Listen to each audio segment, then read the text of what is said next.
عليكم ورحمة الله وبركاته.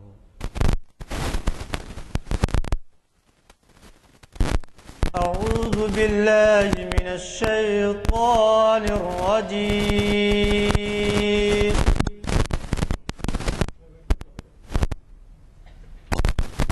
بسم الله الرحمن الرحيم.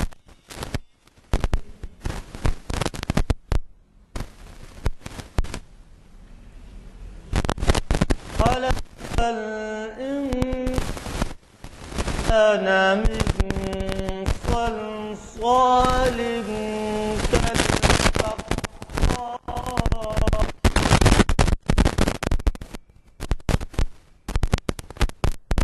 وخلق الجن من مارج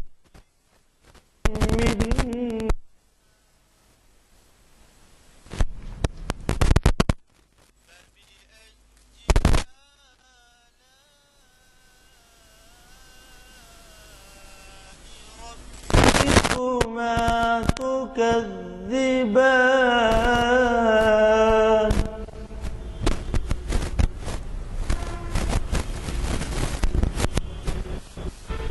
رب المشرقين ورب المغربين فبأي آلاء ربكما تكذبان.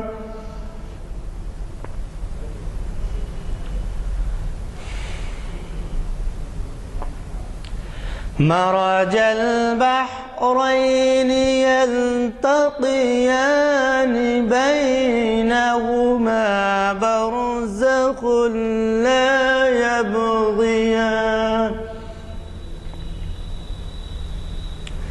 فبأي آلاء ربكما تكذبان.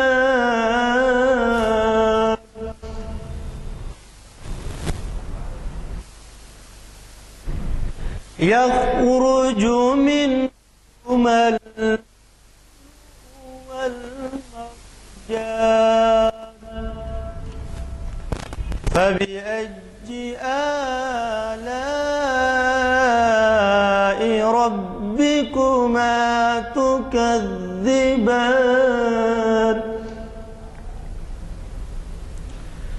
وله الجوار المنشآت في البحر كالأعلام. فبأي آلاء ربكما تكذبان. فبأي آلاء ربكما تكذبان. صلى الله